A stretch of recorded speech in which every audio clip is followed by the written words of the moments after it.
Just take. This is special report BLC coming from the beautiful islands of the Bahamas, Andros in particular. And I'm here doing a live interview with Mr. Freddy Munnings. And this is going to be a provocative entertainment of knowing about Andros, knowing about all of the benefits that it has to offer. I'm your host, Wentworth B. Manson. Welcome to the archive, Mr. Freddy Munnings. Okay, now you just talking after, so okay, that was a take. Right now we go in with the original one. When I say, welcome Mr. Freddy Munnings to the archives, and you say, nice to be here, and then I will now kick on from there. Oh, let me go back, start it back over again.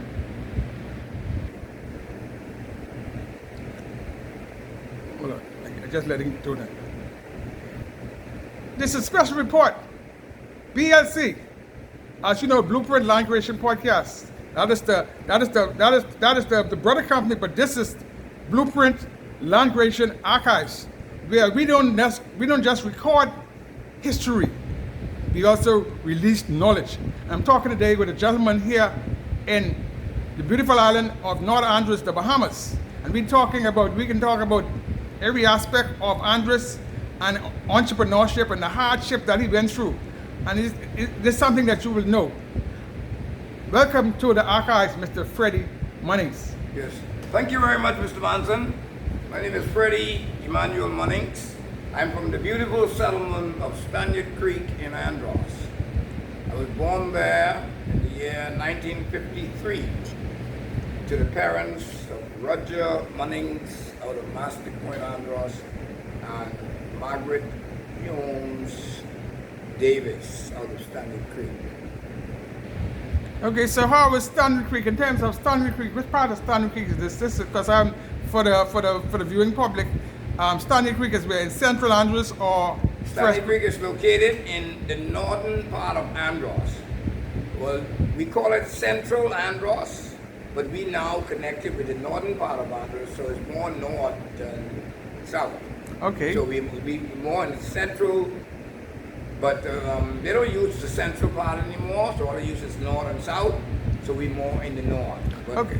Well, basically it's central Andros, Standard Creek. Okay, so looking at that, so which school you attended? I attended an all-age school in Standard Creek, Andros. But what is the all-age school? We don't know what is an all-age school. An all-age school is where you start from the age of 5, and you go to the age of 16, 17, or as the case may be. So you go into every class. You go from 1 straight up to grade 6.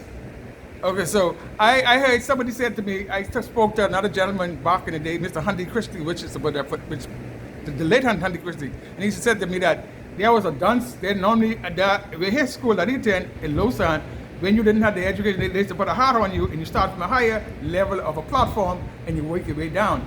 Was that the same thing here? I remember them talking about the dance camp, but that probably was before my time. But I know that they talk about it.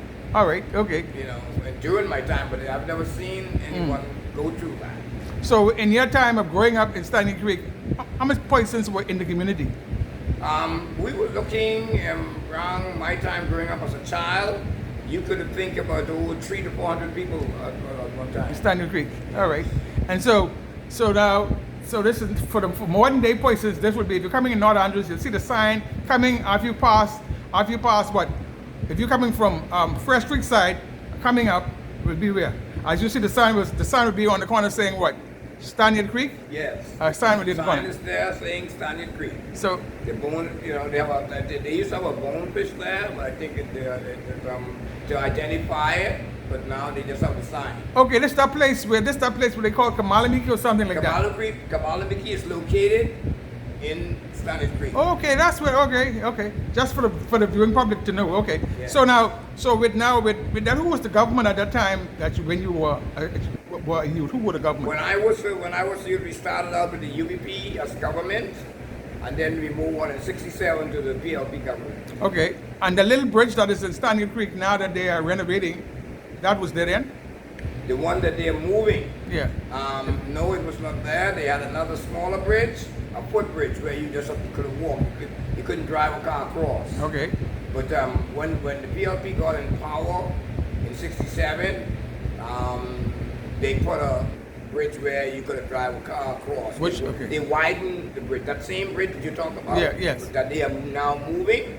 Yeah, they widened that so that could have been take a car. So because we couldn't go across on the other side with a car. Okay, because there was a creek. It's a little creek.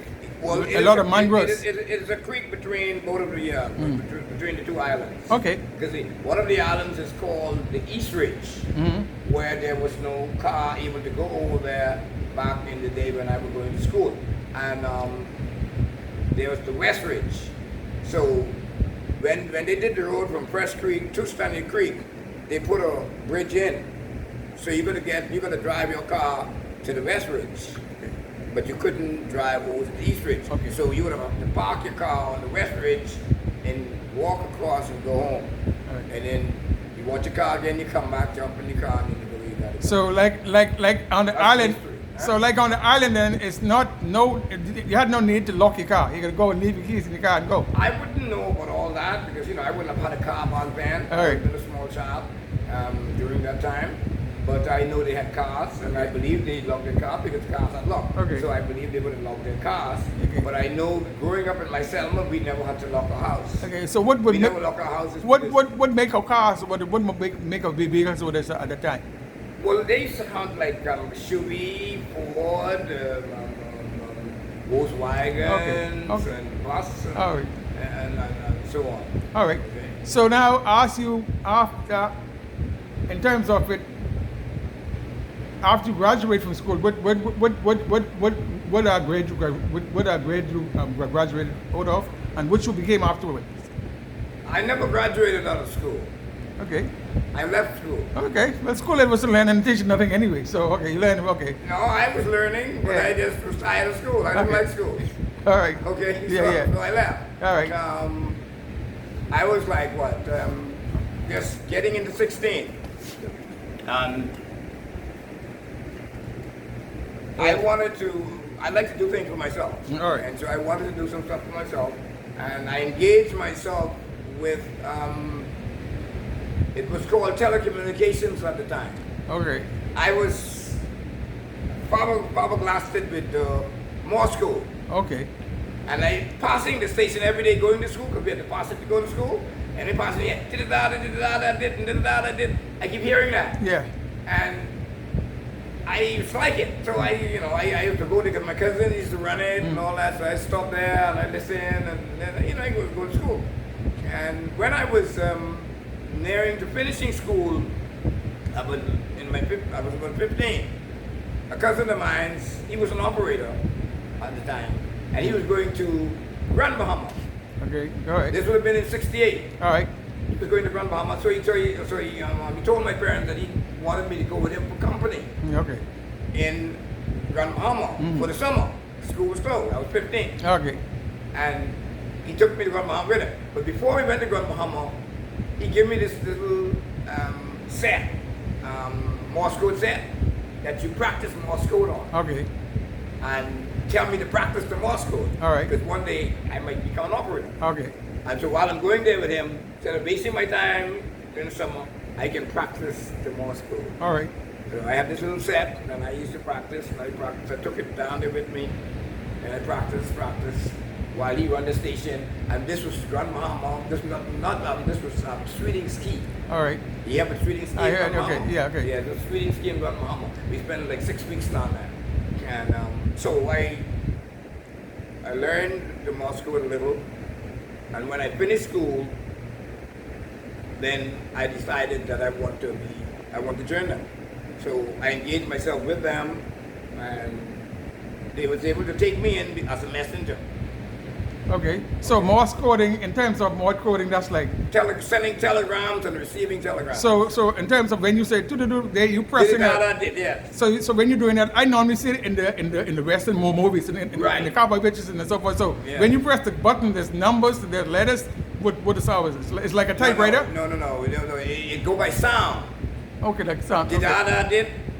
So- Okay, did so- is A. okay, let's say- This is okay, E. let's Did say- okay. It's R and so on. Okay, so let's say if You I have to say understand it by the sound. okay, so let's say I'm saying Mr. Munnings, I would like to see you. How that would go? How would you say? I would spell that out in Morse code. I would spell out in sound. Say it if you can still remember it. Say something if you can still remember What? it. Say it if you still I was remember. just telling you. Okay. I was just showing it to you. Okay, go ahead. I was telling you, okay, like A, did I. Okay. R, did I, did. E, Okay. did. F, did it, I, did. That's what it's all about. Okay. All right. M, da, N, da, did. Okay. Z, da, did it. And so on, okay? So that means da. So Okay? that meaning even though you didn't go into school, that had to make you smart because you have to calculate all No, them. I was always smart. It's nothing to do with the dumbing. No, that ain't what I meant. No. I understand. Yeah. I understand it, but I'm just saying. Yeah. See, you don't have to go to a university to be smart. Yeah. I was always smart. Okay? But I didn't like school. Okay. Okay? All right. Because I don't think nobody in school was like smart like as me. Yeah. But then I didn't like school. All right. I didn't like geometry. I didn't like algebra. These are things I didn't like in school. Yeah. Okay? I like religious knowledge. I like history. I like geography. But I didn't like the other stuff. All right. So I wasn't for that. All right. Okay? Understand. And so when I was in school, they engaged me in telecommunication at the time, and they started to train me. I wasn't getting paid. I just would go in, and they would teach me. I would play around with this little set what he gave me, and I'd be there. I would clean the building, the janitorial, building. yeah. I would take the telegrams out. They had a bicycle. I would ride the bicycle. I would take the telegrams out. I did that for a while, and it was like about 2.5 years before they think I was trained. Okay, I learned it. About a year's time I learned it. Because my cousin, he was the man in charge, so he taught me well, and he was really strict with me. I was older than him, Yeah, okay. No, this is serious. Okay. I was older than this guy. This guy I'm 1 year older than him. Yeah. But he more experienced, he got in earlier. Yeah. Because his cousin, the person who's still our cousin, who taught him. And then I'm the cousin, now he taught me, okay? But he was very strict, with me. And so I learned it very good. And then the only time I would get paid is when he go on vacation. So at the point of 6 months, he wanted to go to Nassau 2 weeks vacation, so I got paid for the 2 weeks that he was away. So you got paid pounds or? Yeah, it was pound, no. It was like, 70. But money changes. Money. 71, like around 71. Yeah, but money changed in 69. It was dollars then. The dollars, yeah, but money changed in 69. The money changed in 66. 66, all right. So it was dollars at the time. Okay. Yeah, so I would get paid for the 2 weeks that he was away. Okay. So whenever we take a vacation, I would go. Okay. Yeah. Okay. So now let's go to Standard Creek. So in Standard Creek, where they had a mailboat or any kind of? No, the mailboat. We used to have a mailboat come into Standard Creek. It would run from Nicholstown. Okay. Come from Nassau, go to Nicholstown, come up, go to Mastic Point, then come to Standard Creek, then go to Fresh Creek, then go to Mangrove Key, then go on to South Andros. Then they would come back down the coast, and we take the boat again. And who in Standard Creek they would get on at Standard Creek? Because you have to take a little ferry from the mailboat to the line, because you don't have no dockage where the mailboat could dock. So then person would be in sculling, and what would have named? Sometimes they would have sculling boat, and sometimes they would have a little motor. Okay. But most of the time it was sculling too. Okay. So what was? You want? So what was the name of the mailboat the day? The Yama Castle was one of them. I could remember that one very well. And then we have the Tichana. Was another one that I can remember. But it's a couple of them. Okay. In one of those boats that burned down at caught a fire. I'm not sure. I don't remember that. Okay. I don't remember that. That might be before my time or after. All right. I don't remember. All right. I don't remember. So I heard we were talking about the boat that I made, and you saying that you were at a young you know also about boats. Okay, about the boat that you made and I will let you show it so you can see it. You can see that. Yes. That particular sailboat. Yes. Okay. My parents at the time. Control it up a little bit higher, please. A little bit higher. Okay, Yeah. that's good. Right there's good. Okay. Okay. So what was the name of the mailboat? The day? The Yama Castle. Was one of them. I could remember that one very well. And then we have the Tichana. Was another one that I could remember. But it was a couple of them. Okay. My parents who I grew up with, my uncle Hilliard Clark, Hilliard H.T. Clark. Yeah. I grew up with him, not my natural father, and he had a boat called the Java. Okay. It was a sailboat, All right. and it was a modern built English built boat. Okay. And it sails very fast, similar to this boat that you would have made here. Okay. Okay. And we used to go to the location in that boat. We used to go to Press Creek, because sometimes they used to take the ferry the people from Standard Creek to Press Creek, because they didn't have a road in between Standard Creek and Press Creek at the time, so they'd have to take a boat. So he would use the Java to ferry the people to Press Creek and ferry people to the location. Okay. Yeah. All right. Now, so when you look at it, when you're looking at the boat in terms of have you ever sailed a boat before? Yes, I sailed the smaller ones, because Yeah. we had small boats with sail. And my uncle, he had one, a small boat with sail. I never sailed the Java itself because it was too big for me. 'Cause I was only a boy. I was like 10, and so I never was able to sail that. But he used to sail it. I used to go with him all the time. So I like to be going. And so I used to go with him in the Java, and he would sail it. But I used to sail the smaller ones. Okay. And I mean the guys to go fishing. We go to the reef. Okay. In the small boat, it never had this jib. But it also, So what is the jib? Hold it up again so people can see what that is. What is the jib? It never had the jib. This is the jib. The jib is the little smaller piece in the front of the sail. In the front of the mast. On the front of the mast. Okay. This is the jib. That's the jib. Yes, and this is the sail. The back piece is sail. Okay. And then you used to have a rudder in the back of the steer the boat. All right. A rudder. Ah. And you sit here and you hold the rudder, and then you. Okay, like how they normally do with. Okay, Okay, that's like what they do with the regular little Yama boat, the little engine With the now, engine, yeah. with the little spinning and so forth. Okay, so now, so then in terms of fishing, you all ever use them for fishing? Yes, we use the smaller boats for fishing. You go to the reef place called the reef out there. You go to the reef, or you go over the reef, or you go in the reef, and you fish in and catch your fish, and then you come back home. Mostly the guys does it on a Saturday, because Sunday was the big day for soup. Okay. Fish stew. Okay. We used to call it back in the day, and so everybody wanted their fish for Sunday morning. So stew. What how you when you say stew in the payment context? What is stew? Like Stew what? fish. Like how Stew what that fish. is? You fry that or what? You what, fry the fish. Yeah. You fry the flour. And you fry that to get your onion. You get whatever herbs you want, like okra, onion, and different stuff, black pepper and all that. Yeah. And you put all that inside the pot, and then you boil it down. Okay. That's called fish stew. So what bread? You had any bread to go They with it? always had potato bread, cassava bread, corn bread, and these different breads. Okay. Flour bread was the main thing, but then come Sunday morning, it was always potato bread. Okay. Those of us who didn't have potato, then they will do cassava bread, Okay. or they will do a corn bread. Okay. But they got house sweet bread on Sunday morning All right. in Standard Creek. Everybody. All right. And some of the people, let me just add this piece in there. Some of the people, they would send bread around to different homes.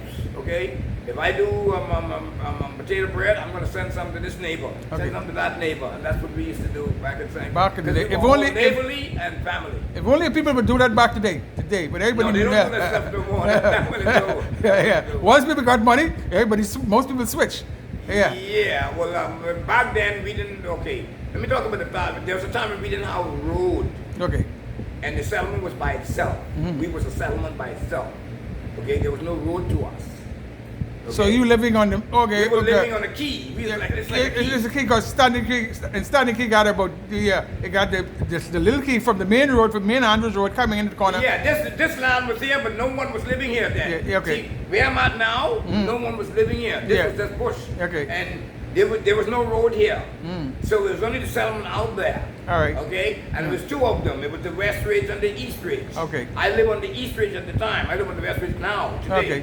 Well, that's where my ancestors were on one side. But basically, I live on the East Ridge with my Uncle Hilliard. That's where the Clark part of my family is from. Okay, Because I'm all right. also a Clark. Okay. On one side of my family. And Woodside. And that's where they were from on that side. Okay. Okay? My Hume side of the family is from the West Ridge side. Okay. Okay? The Humes and the Newtons, they're from the West Ridge. Okay. Okay? So, yeah, we didn't have a road, so therefore we just the settlement just by itself out there. And so everybody was happy. Everybody was just family. We live as a close knitted family on the little island. Okay. We take care of each other. All right. And then the road came in. The first road came in '64. That's when they built the road from Fresh Creek to Standard Creek during the UBP time. All right. So like you said, no roads like that. So now let's look at from the next stage of your life. Now, after you graduate from school, or after you graduate from the, what profession you got into? Okay, when I finished, when I left school and I started with the telecommunication company at the time, and I trained with them for 2.5 years. Like I said, without pay. Mm-hmm. They didn't pay me one dime. Mm-hmm. Okay, but I used to do their work. Mm-hmm. Okay, I was learning. It was a learning process. I was learning. Yeah. As far as they was concerned, I was learning. Yeah. So I learned the thing so well till in '72. Independence was going to start in '73. So just about '72, they hired me. The ending of '72, December, I think it was, they hired me officially as a messenger. Okay. Telegraph messenger. Okay, I was already doing the messenger all along. For the 2.5 years, that's what I was doing. I was cleaning the building, and I was I'm doing the messenger work. I'm taking out the telegrams, calling the people for phone call, whatever. And so I was doing that. And come '72 December, they hired me officially. Okay. Okay, so I now became a telegraph operator. But then I was still a messenger as far as my money was concerned. Right. Okay, I was still a messenger as money was concerned. But it so happens that in '73, they needed someone to go to a place called Auckland's. Okay. You heard about Auckland's? Yeah, the family islands, yeah. Yeah, they needed someone to go to a place called Auckland's. And they were looking around and they couldn't really find anyone. And they wanted to send Mr. Lightburn, who was my boss at the time. Mr. Lightburn didn't want to go. Okay? And most everybody was out, I guess, doing other places, guys who they could send. And I was the only person available who just learned the darn trade, you know what I mean? And they sent me down to Auckland at the age of 19. Okay. That was a good experience. At the age of 19, they sent me to Auckland. Young little boy. Yeah. You know, and only me, I was good. I was good with that. You know, my parents was willing for me to go. You know, and so they sent me down there. I went down there. I spent a couple of months with the people. I got to know everybody, and it was like I was a telegraph operator. I had to take the telegraph all through the island, whenever it come in, I would take it. We had a little motorbike. I used to ride it. I'd take the telegraph out to the people. And so on. So that was my first experience with the telco in '73 during the first independence. That's where I spent it in Auckland. I had a brother-in-law working for Telco, well, now known as BTC today in the 2025. Yes, now BTC. Yeah. So I had a brother-in-law, Hiram King. I don't know if you remember him. No, I wouldn't. Okay. I heard the name King. Okay. We had a lot of Kings in there. Okay. Yeah. All right. Yeah. He worked there. But Yeah. I might not have known him. You know, personally, he might have been a little ahead of me. So now after you, and I hear nothing about your wife. Did you ever get married or? We didn't get into that now. You know, that's really far fetched. Oh, that's far-fetched, There's okay. a whole lot of things before that. Okay, but, go ahead. I did get married in 1991 Okay. to a young lady by the name of Kathleen Munnings. Okay. Let me see if she's on the Okay. wall. Well, we'll get that later. We'll see if we can get that later on. Yeah, Okay. a daughter's right there on that wall. Okay. Okay. All right. Yes, Kathleen Munnings. We got married in 1991. We spent like 24 years together, but we Okay. separated after my daughter was ready for college. Okay. I guess she could cut it anymore, so she decided she's gonna go back home to her parents. All right, So she okay. got back home to her parents. She's up there in a place called Cargo Creek. Oh, Cargo, yeah, That's Cargo, where- okay. That's where she's from. Okay. You know, Bowen Sound. She grew up in Bowen Sound. Yes. But Cargo Creek is her grandmother's home, and that's where she lives now. She thought she built a home up there, and that's where she lives. So distance from this area to go up there, let's say if you wanted to go to Bowen Sound, how much miles is that from Standard Creek? I don't know the exact mileage, but you're giving and take 20 odd miles. Okay. because I think it's like 12 miles to Press Creek, and then when you go into Bone Sound, I think it's another 12 miles or so. Okay. So it's 20 odd miles from there. You go into Cargill, you're looking at 30 odd miles. So why I'm asking that when you were first dating, you went in your car or what you? No, see, that's another twist in my life. In 1988, Patelco decided to send me to Cargill Creek to manage the station there. Okay, I was working in Fresh Creek. After I finished with the Aucklands, and then I went to South Andros. I spent some time up there. I went to Mango Key a couple of times, and then they brought me into Fresh Creek, where I spent 14 and a half years. Okay. But in '88, they needed someone to go to Cargill Creek. All right. My same boss man who trained me all this, he was running Cargill. Okay. And they wanted to move him because he was being upgraded. Okay. He was going into managerial position, so therefore they wanted to bring him down to Fresh Creek where he could go in a more higher position. All right. So they decided they want to send someone to Cargill. And then they couldn't overlook me anymore. And then they saw my potential, and so they decided to send me to Cargill. Okay. So during my stay in Cargill is where I met my wife. Okay. Yeah. I spent 10 years in Cargill. All right. I was managing the station there. All right. So now let's moving. So then as your wife and everything. So now looking at you are a businessman and you are an entrepreneur, right? Was it difficult to start a business? Because it's important for young people to know that. Was it difficult to start a business, or how was it back in the day starting a business? At the time when I started this business, it wasn't difficult because what has happened? In '99, Mr. Ingram decided to what would we call it now? Disengage a lot of people from Patelco. So Mr. Ingram is the Prime Minister. Yeah, he was Prime Minister at the time, and he was selling Patelco then. Let's say, let's bring it so people can understand. He was selling the corporation to a foreign company, and so he was asking everybody who wanted to leave to take the package. Okay. I was in Mango Key. I was transferred to Mango Key at that time because after spending 10 years in Cargill, they needed someone to go in Mango Key. So they sent me to Mango Key. And I was in Mango Key like a year, or just about a year. And then Mr. Ingram decided that he was going to sell the corporation to another company.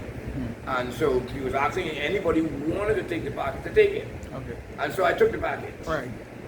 Okay, because at the top, I knew what I saw then was that the corporation was changing. Okay. Okay, it was coming technology, Yeah. more or less. Yeah. That was not for me. Okay. Okay, because I didn't prepare myself for all that technology stuff. Yeah. So I decided it was better for me to cut and run. All right. Than to stay there and then they give me a hard time. Right. Because they can tell me, okay, well, you're not educated, you ain't been to school, you ain't do this, and I wasn't for that. Right. Now, it's not that I couldn't do the work. I understand. Could do No, anything, yeah, anything they put me to do in Patelco, I could do. Yeah, I understand. Okay? I used to do. But I think that the time was just up. The time, yeah. And you gotta know when time's up, That's you right. you gotta know when to move. You're right, You right, know what I mean? right. So I decided to move. Like the man said, I got nowhere to fall it. Yeah. Okay. So I decided to come back to Standard Cay. home to Standard Cay. And I came back, and my house wasn't completely finished, so I had to finish it and all that. And so I was living out there in the settlement of Standard Creek, and I decided I had a section on my house where I built for my washouts. But I know I needed to do something with the money that I had. I couldn't just have the money and because it would just go. Yeah. So I said I need to do a little business so I can have another income, instead of just what I have in the bank. Because I didn't get much from Patelco like that, and it was only what my savings was at the time. So I decided to open up a little hardware. Okay. Okay, I didn't name it at the time. It just had a hardware. So I was selling paint and these same things you see here right now. I was selling these stuff. It wasn't hard, so I went to Nassau and I made an arrangement with Bahamian Paint at the time. Yeah. And with a guy called Mr. Johnson, and he gave me a good deal. Okay, on paint, and so I was able to sell paint. Okay. And so, like I say, it wasn't hard because I had the money to purchase at the time. Okay, but For anybody who just want to get it and don't have the funds, it might have been difficult. Okay, but it was not difficult for me at the time because I already knew business because I've run Pachelco business all my life. Right. I've run my uncle. He had a business. My grandfather in Master Point, Henry Munnings, and Alida Munnings. They had business. So I'm used to business. Running the family all around me. Right. Okay. I know all about business. Okay. That's small business that is. It's not been. No, You know, right. I never wanted to be a big business No, because that's yeah. too much headache. Yeah. But regular business, fine. You know what I mean? So Yeah, looking at the business, is it profitable for a young person to get into the business? Is it profitable, or looking at customers coming in, or what? business can be profitable, depending on the type of business that you have. My business is not that profitable at this time. When I first started out, it was profitable because people needed paint. I had the money to facilitate the paint at that time. And so I was able to bring in as much paint as I needed to keep it full. It was good. Okay. But it so happens that we lost the bank in 2017, something Yeah, around it. yeah. And that made it hard for me because I was using a Visa card to Yeah. purchase my stuff on the Nassau. yeah. And after the bank closed, I got into something that I shouldn't have gotten into, a business thing, and I lost all my money. Yeah. Okay. I lost all my Yeah. all my liquid cash that Yeah, was. yeah. I lost my liquid cash doing some and I never got it back. So I was told I should have got that back. I didn't. But business was going there. Yes. But after the bank left, everything started to fall. So I had to drop the paint. And so now, what you see me here now, this is what I can manage now, and this is what I'm dealing with. Okay? I'm not one to cry or spill milk. Yeah. What's done is done. Yeah. But like in Yeah. business and Andros, food is the biggest seller. Food. I never want to sell food. Yeah. My grandpa used to sell food, Henry Munnings. I hate for that. Yeah. You know what I mean? Because people like to curse food. So I didn't like to sell food. And then there are other people selling food. A lot of people selling food, so I don't want to sell food. So that's why I pick up the paint. Okay? But paint is very expensive to operate. Okay. It's a very expensive venture. And I couldn't go as fast as I wanted to go with it after I lost the money that I had to invest into it. Okay. So what I'm saying is that people need to understand. Like I said, I love to do this kind of talk to elderly persons and persons in the community because you have to know about Andros, you got to know about the Bahamas because, as I said, this archives is for the history of letting persons know how important it is, in terms of people from Andros, people from the Bahamas, how it was, how the land was, every aspect of it was, because this is important. Like I said, this archives, as I said, we don't just record history. We also give knowledge, and what you given me is knowledge, knowing about Andros, knowing about the developments of Andros and what you did. And so, next point on this, before we close, we come into the end. Hey, if you like, subscribe, and share. This is very important that you can be able to get much more information from Blueprint Land Creation Archive. I like to call it BLC because that's what it means. Blueprint Land Creation Archives. So now let's say for example, like Munnings, I heard you said something about Long Island. You said something about Long Island. You have some family in Long Island or something? Long Island is where my grandfather on my father's side came from. Okay. His name was Henry Munnings. Okay. He migrated to Andros as a boy of 14 in the settlement of Master Point. Okay. He never left again. All right. He died down there. His All right. grave is down there in the Anglican graveyard. You know, everybody know Long Island people like Anglican. Right, okay, So he yes, was yeah, an Anglican, yeah. and he stayed there and he died there. Okay, Yes, okay, my okay. grandfather was from a place called Turnbull in Long Island. All right. Okay? Henry Munnings was his Okay. name. All right. Yes, Okay. he migrated down. So Okay. I have ties for Long Island as well. Okay. So before we close, we're just about ready to wrapping up now. So you got any last final words that you'd like to give to the let's say if we're dealing with coming to Andros, let's say if tourists want to come to Andros, you think is Andros a good place to come as a tourist destination? Andros is one of the best places in the Bahamas to come to enjoy yourself and to fishing. You know, we got a lot of bone fishing going on down here right now. We got a lot of fishing lodges. If you want to fish and you want to go hog hunting, you want to go deep water fishing, if you just want to just have natural fun, and that's why we have the thing called the Crab Fest. I Okay. don't cater to the Crab Fest because it's not my lifestyle anymore, but Crab Fest is a thing. By the way, you can catch crab? Yeah, you can catch crab. Well, I try I to catch. catch plenty crab I in my try to lifetime. catch crab. I ain't the best crab in the world. I use white script. I can't catch crab. I catch a lot of crab in my earlier years. Okay. I don't bother too much with it now because I don't like how they chip my hand. Okay. But I catch plenty crab. Okay. Yes. You can come down here. You can go crabbing during the crab season. Pigeon. You can go okay. bird watching. Bird, okay, that's my profession. That's one of my old profession. That's my old profession. Bird watching. You can do bird watching, and you can do snorkeling. It's a whole lot of range of things that can be done in the Salmon. I mean, in the island of Andros, Standard Creek in particular.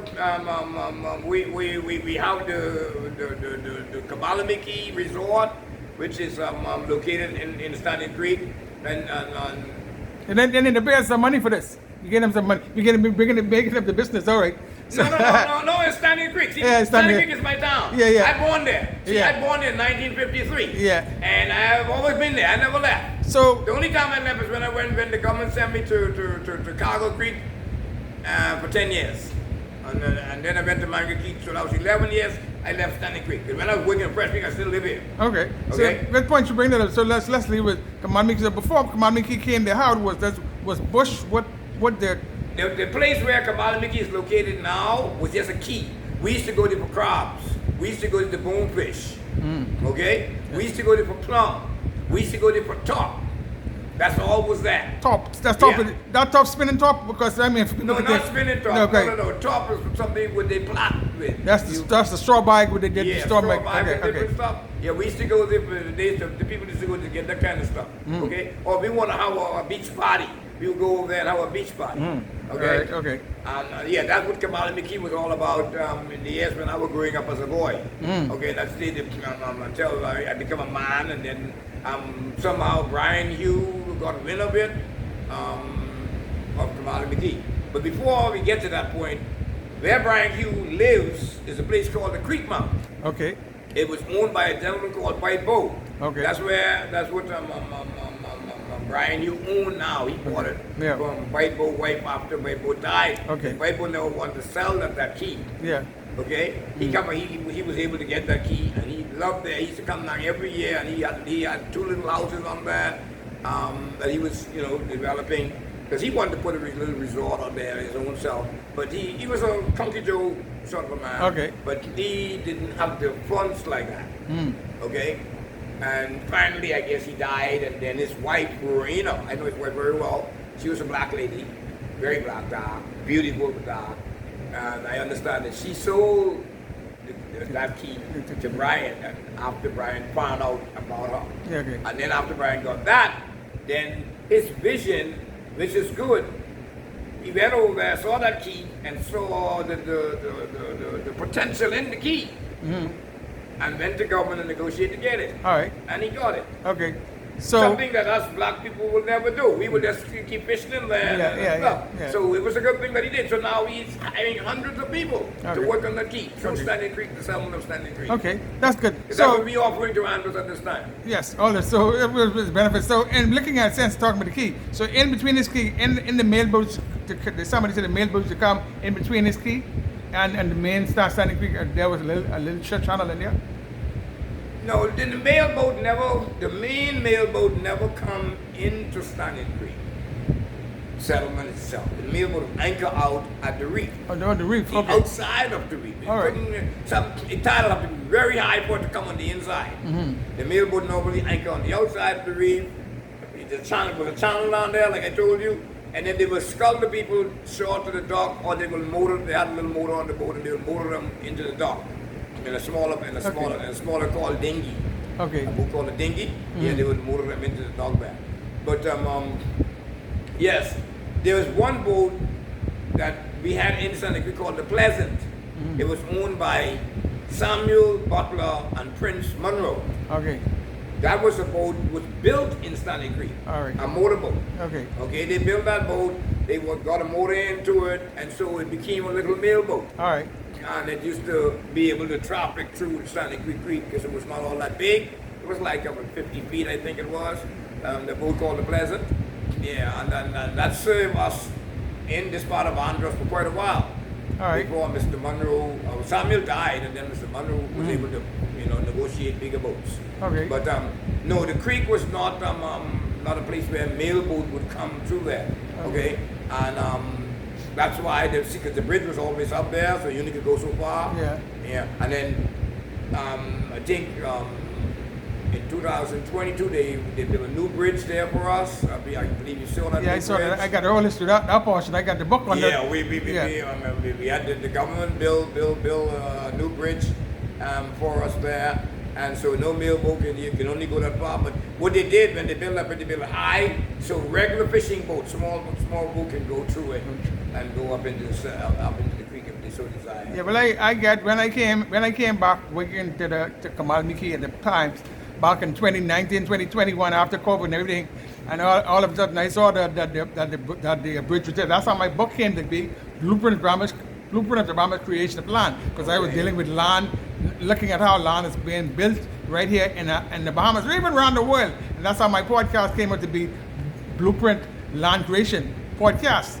Then this next one is now called Blueprint Land Creation Archives. This one is not seen yet on YouTube and the main thing. Everybody normally know about Blueprint Land Creation Podcast. That's my little smaller one that I deal about how land is being built right in front of our eyes. Okay. And so it's an extra. Then when I wrote my book like I am a doctor. I got over 200 something pages in that, thousands of words in that, and I dealt with every aspect of Kamal Miki and everything. So now, looking at before we be so about to wrap up, we like a BM, we like them pastors. Them pastors say, we coming, but they never reach.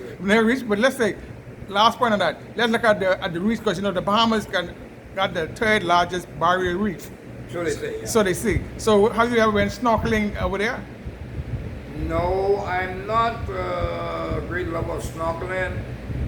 Okay, I do a little snorkeling in the creek, right in the creek there, around the mangrove. Yeah. High tide, snorkel around there. But I'm not familiar with that kind of a snorkeling out to the reef and stuff. Okay. We have a lot of young people, man, that does it. Yeah. I took young men out who would do that in my boat, and I had a boat, and I would take them out, and they would snorkel, and they would pick up counts and crawfish, and they would spear other fish, and so on. But not me, no. I've never learned the art of snorkeling. Okay. While I was an avid boatman, I never was like a sea person like that. Okay. Even though I lived between two seas, I wasn't great with the sea like that, but I had to be on the sea because, I grew up in a time when I had to sail to Nassau by vessel. Okay, like a boat like this. I sailed to Nassau on a boat like this. Hold it up again so I can sort of I sailed to Nassau on a boat like this on many occasions. All right, okay. That's because that's all they had back in the day when I was growing up as a child. Okay. They had the mail boat which had a motor, but most of the people sometimes they don't wait for the mail boat. They take the vessel over. Okay. And we would leave from Standard Creek like that. I remember one particular time we left that evening, and by morning we was in Nassau. Okay. But the problem was the weather. We sailed good going that night. But the wind break down and it get calm. So when we get to Nassau, man, you beat all day trying to get up to the harbor. So you said when you said with vessel, because that's so one go with motor and one just go with sail. Yeah, that's the vessel. The vessels go with sail and the mast and the jib and all that stuff. So when that means when the wind drop, the boat starts still. Yeah, she's not gonna hardly move. She just beat their way up. And all the captains know how to handle the boat, and they know how to get the wind to, and they know how to sail in the wind if the wind is a little down.